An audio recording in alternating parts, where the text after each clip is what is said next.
السلام علیکم ورحمۃ اللہ وبرکاتہ۔ 3 احادیث حاضر خدمت ہیں۔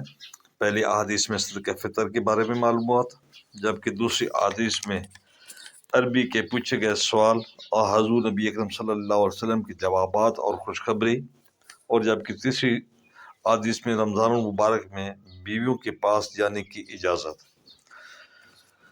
نبی اکرم صلی اللہ علیہ وآلہ وسلم نے صدقہ فطر یا یہ کہا کہ صدقہ رمضان مرد، عورت، آزاد اور غلام سب پر ایک سا کھجور یا ایک سا جو فرض کیا گیا۔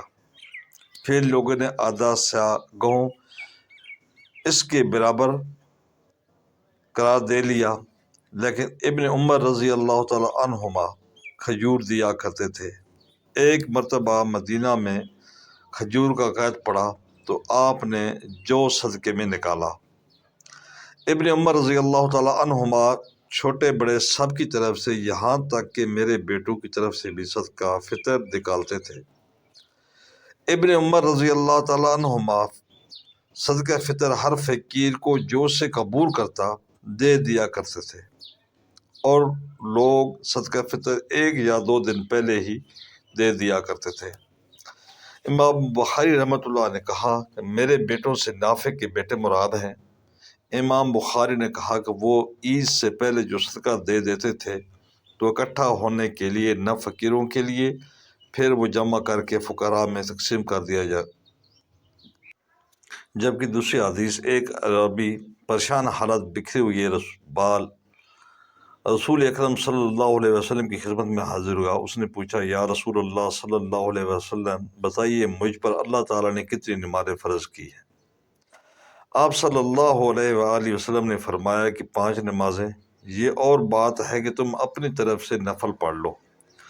پھر اس نے کہا، بتائیے اللہ تعالیٰ نے مجھ پر کتنے روزے فرض کیے ہیں؟ حضرت صلی اللہ علیہ وسلم نے فرمایا، رمضان کے مہینے کے۔ یہ اور بات ہے کہ تم خود اپنے طرف پر کچھ نفلی روزے رکھ لو۔ پھر اس نے پوچھا، بتائیے زکوٰۃ کس طرح مجھ پر اللہ تعالیٰ نے فرض کی ہے؟ آپ صلی اللہ علیہ وآلہ وسلم نے اس سے شرع اسلام کی باتیں بتا دی۔ جب اس عربی نے کہا کہ اس ذات کی قسم جس نے آپ صلی اللہ علیہ وسلم کو عزت دی، نہ میں اس سے جو اللہ تعالیٰ نے مجھ پر فرض کر دیا کچھ بڑھاؤں گا اور نہ گھٹاؤں گا۔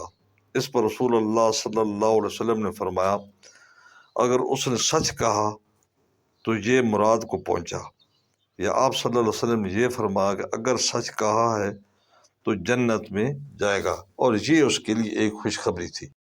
تیسری حدیث، شروع اسلام میں حضرت محمد صلی اللہ علیہ وسلم کے صحابہ رضی اللہ تعالی عنہم جب روزے سے ہوتے اور افطار کے وقت آتا تو کوئی روزہ دار اگر افطار سے پہلے بھی سو جاتا تو پھر اس رات میں بھی اور آنے والے دن میں بھی انہیں کھانے پینے کی اجازت نہیں تھی، تاہاں کہ پھر شام ہو جاتی۔ پھر ایسا ہوا کہ قیس بن سلمہ انصاری رضی اللہ تعالیٰ عنہ بھی روزے سے تھے۔ جب افطاری کا وقت ہوا تو وہ اپنی بیوی کے پاس آئے اور ان سے پوچھا، کیا تمہارے پاس کچھ کھانا ہے؟ انہوں نے کہا، اس وقت تو کچھ نہیں ہے، لیکن میں جاتی ہوں کہیں سے لاؤں گی۔ دن بھر انہوں نے کام کیا، اس لیے آنکھ لگ گئی۔